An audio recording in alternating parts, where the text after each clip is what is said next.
Hello everyone. Today we are going to learn about optics. When we say the word optics, we are talking about how light can be affected by a mirror or a lens. And so we're going to talk about these in two parts. We're starting off with mirrors, which will be reflection of light, and then we're going to talk about lenses where the light is refracted. So whether we are looking at reflection or refraction, we are going to have some sort of image produced that can be labeled as either real or virtual. So we're going to focus first on the word real. A real image will be created whenever the light rays physically meet together at a specific location. So for this PowerPoint, a lot of the font is in blue, and you're going to see some of the words are in green. The green words are there for emphasis. These are the words that are going to highlight the most important information from that slide, keywords, definitions, things like that. So a real image is going to be created whenever light physically meets up at an actual location.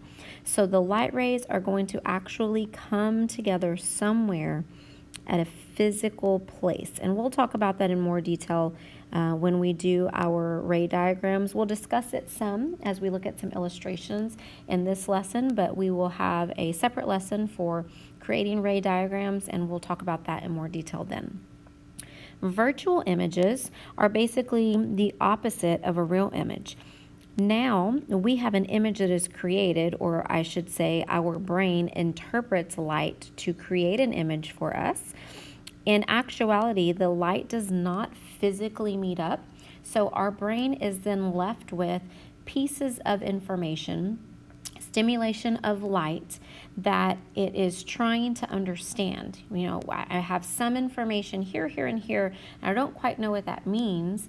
And so what our brain does is assumes that the light is coming along a straight path because light travels in straight lines. And so however that light ends up reaching our eyeball, our brain does not understand how it got there. It just knows that the light has reached the eye. So our brain assumes that all light originates along a straight path, and so it chooses to make sense out of these signals by assuming the origin of the light. Although the light does not physically meet up at a real location in space in the physical room, our brain assumes that it has a meetup place, and then it is able to form the image from that assumption. So for virtual light, they actually don't ever meet. So these light rays will never meet. And again, when we do our ray diagrams, we'll talk about how we illustrate physical beams of light versus assumed beams of light that our brain just kind of fills in for us. So this is kind of sort of your mind playing tricks on you in the sense that it allows you to believe that something is there when in actuality it is not. So real and virtual images.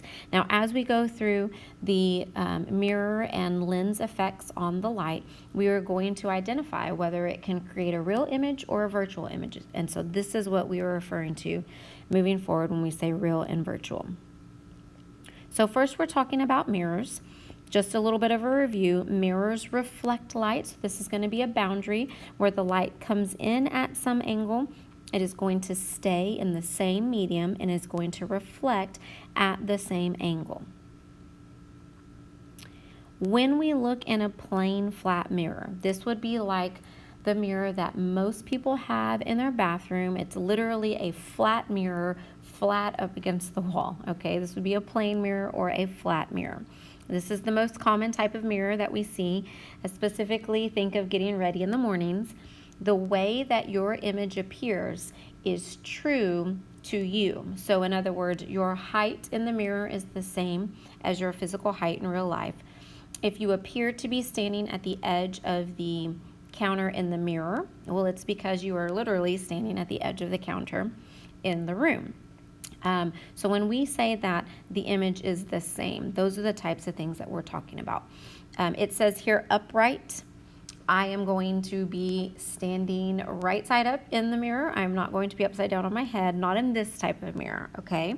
And then it says here that it will always produce a virtual image. So I'm going to need you to know all of this information, A virtual image will always be created from a plain flat mirror. And that is because when the light hits the mirror and then bounces off towards your eye assumes that the light is originating from back here behind the mirror. Now remember I said, think of a mirror that you have hanging on the wall in your bathroom. It's a flat mirror, it's flat against the wall.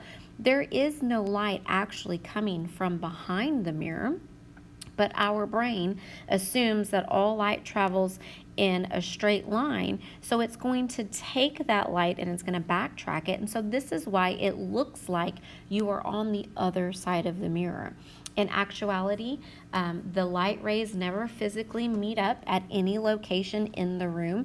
Your brain just receives information about light at different locations, and so it assumes an intersection point for you. And so that is going to be what we call a virtual image. Now, what if our mirror is not flat? What if it is curved? Now we are going to have to still take the law of reflection, which says that the incident ray is equal to or incident angle is equal to the reflected angle. But remember we said that that was always measured from the normal line. So when we consider this curve, it is now going to cause our normal line to need to be adjusted because that normal line is always perpendicular to the reflective surface. So what we end up having is an altered image because of the curvature of the mirror. So we're going to talk about these individually in detail. But in this first image, we have an object that is located, yellow might not be a good idea, an object that is located over here. So here is my physical object in real life. And then we see our mirror. Now, based off of the curve of the mirror, because of where the object is coming from, or where the object is located, we are going to say that this is a convex curve. It curves outward towards the object, so that makes it a convex mirror. If we look at the picture over here on the right-hand side, we now have our object located here. So here is my actual physical object, and based on the location of that object, the curve is now the other side of the curve, and so we are going to call this a concave curvature. So Bill Nye says it's like you're walking into a cave. So if I'm coming here, I'm walking into the cave side of my mirror. So this is a concave mirror.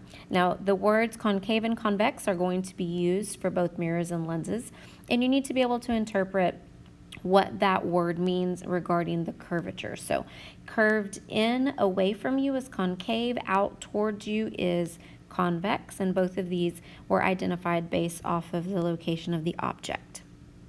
So let's look in more detail at concave mirrors. Concave mirrors are going to create light that is brought together to a specific point. So we say that concave mirrors create converging light rays. So converging light rays, and we're going to have some facts that we need to know based off of whether we have converging or diverging light. So I want you to understand that converging light rays is the label given to the fact that these beams of light all joined up at one specific place. Concave mirrors can create both real and virtual images. So if you look at the picture here on the left, we have the boy who is standing far away from the mirror, and then we have the girl who is right up really close to the surface of that mirror. So we are seeing two different images here because of their locations. Now, in the later lesson where we learn how to create ray diagrams, we'll get a better understanding of why the boy's image ended up being upside down, why the girl's image is right side up, why is her face so big. The reflection of her head goes from the top of her head probably to the middle of her chest. That's how big it is in the mirror. So why is it so distorted, and how are we supposed to know that it's larger or smaller than the real life object, or upside down or right side up? So we'll learn all of those specifics when we do the ray diagrams. But for right now, I want you to understand that concave mirrors create converging light. And so if we look at this illustration with all the arrows here, they are showing us how the light is bouncing off of the mirror.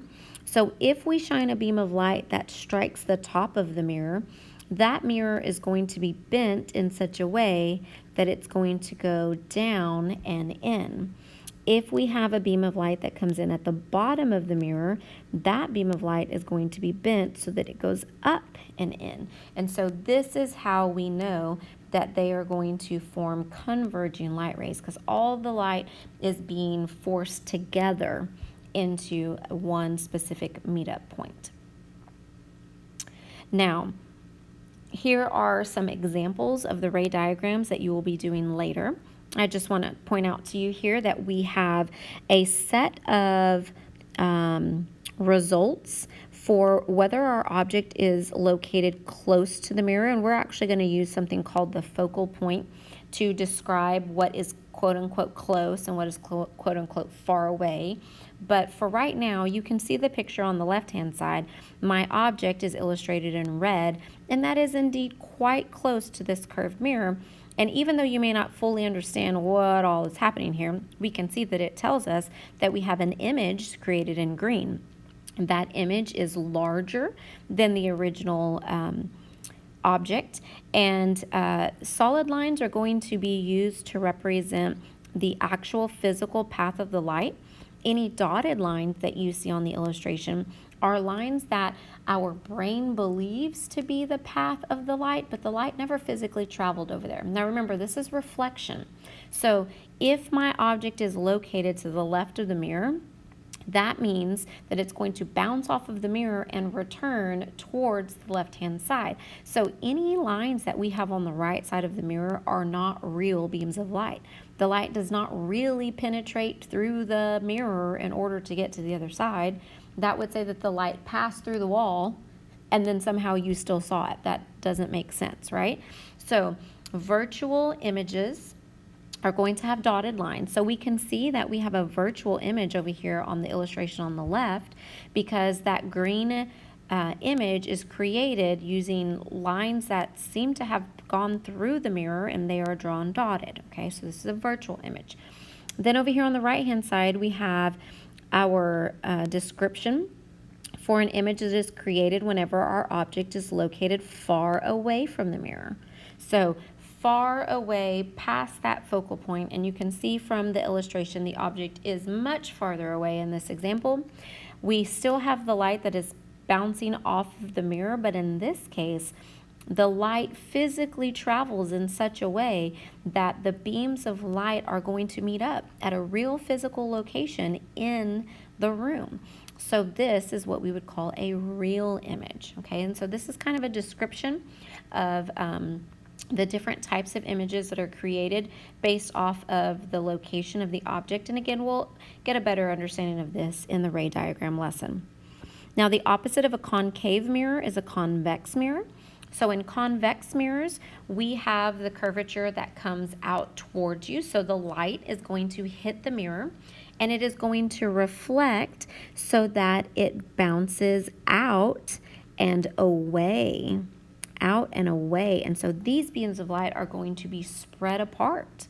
So we say that convex mirrors create diverging light rays. And to diverge means to separate. So this is going to cause all of the beams of light to spread out, to separate.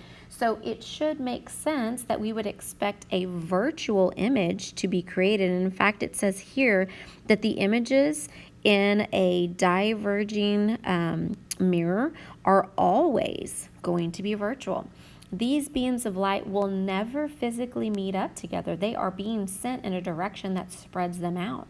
So any image that is created by these beams of light have to be because our brain assumes that the light came along a straight path to the eyeball, and it assumes the intersection point. Here are some ray diagrams. You can see in the image that you have here at the top of the slide, these three objects are located at different distances from our mirror, but they all basically make the same type of general ray diagram illustration. The beams of light bounce off so that they spread out. They don't actually physically meet up anywhere in the room. And so the image is formed using those dotted lines, which are there to represent virtual light, not the actual path that the light traveled, but where our brain believes the light to have come from. All right, we are going to learn specifically how to draw these ray diagrams. I just want to give you a heads up that there are step-by-step instructions for creating those ray diagrams. So when you get ready to do this lesson, you might want to have a couple of different colored writing utensils handy, because we are going to be tracing two beams of light, and I think that sometimes it's just kind of easier, at least when you're learning, to comprehend what's happening, if we can say we're going to do one beam of light in this color and the other beam of light in that color. It just kind of helps us to keep track a little better with what we're creating on the picture.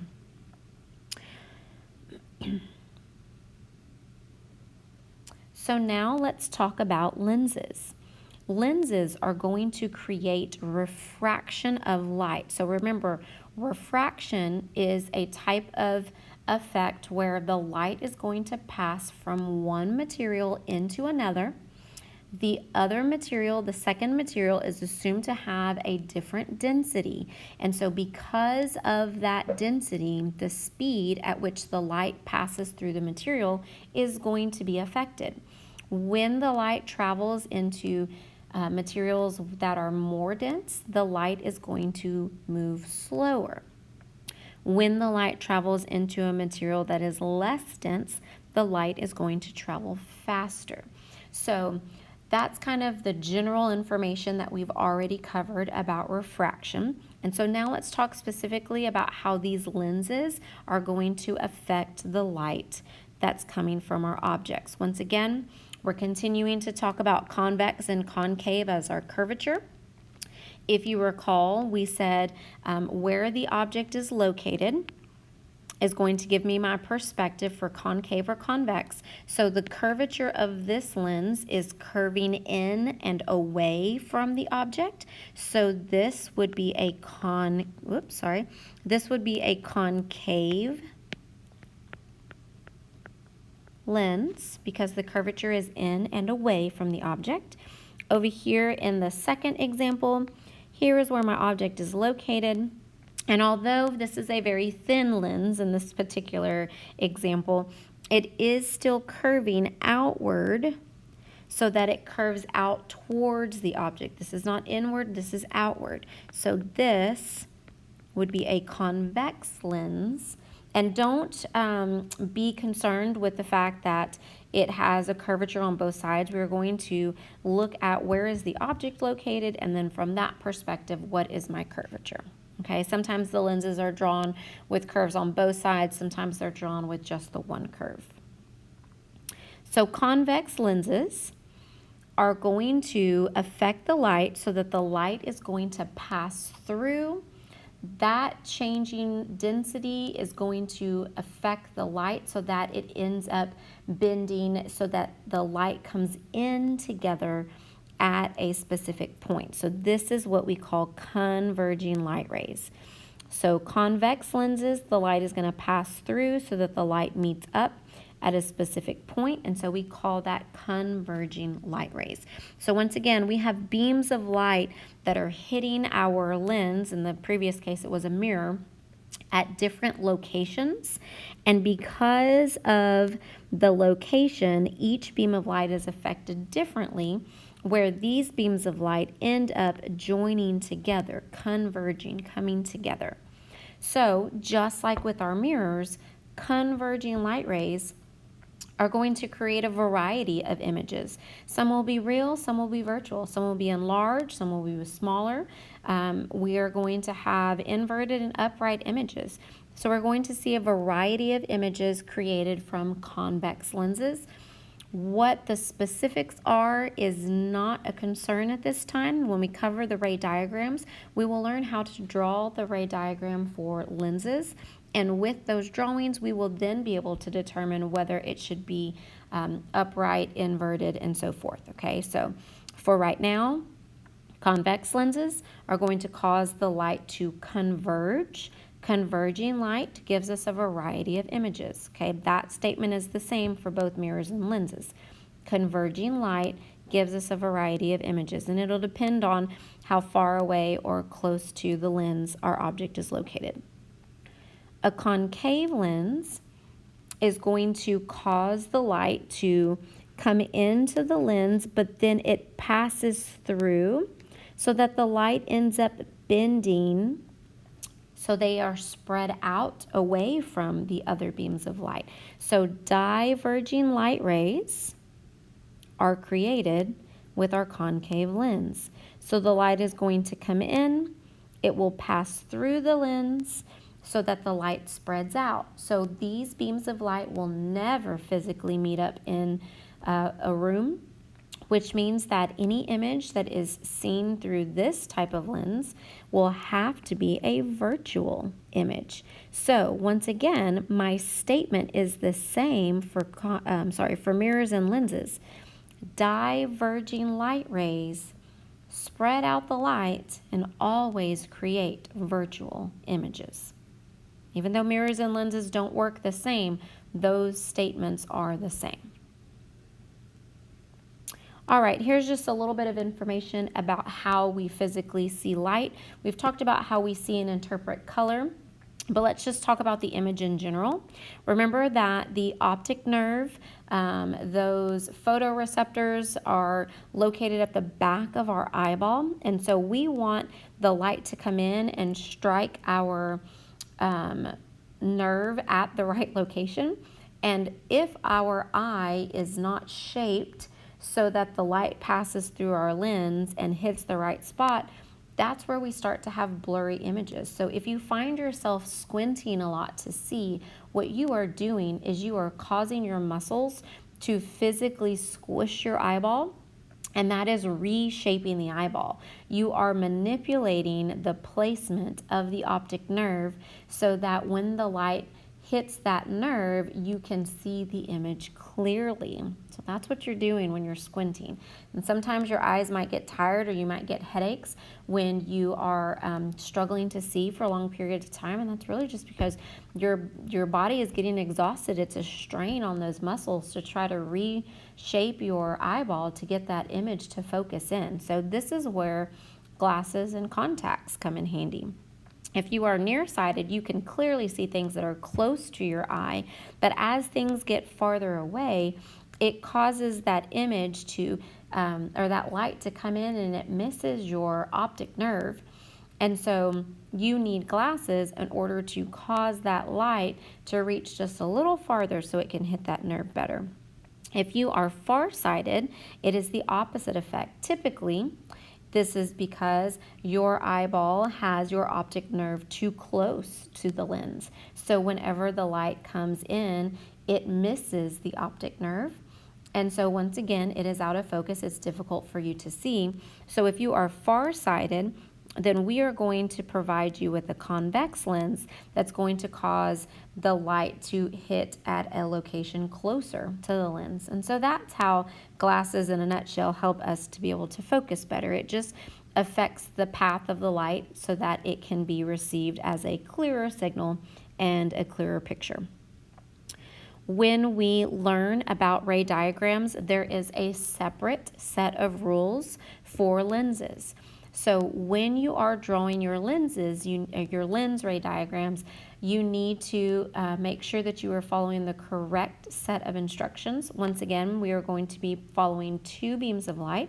So I would recommend that you have some colored writing utensils just to help you keep track with where this light came from and then what happened to it after the fact. You don't have to use different colors, but it is helpful in the learning process to be able to keep track of where all the lines on your paper came from so that you can correctly interpret your picture.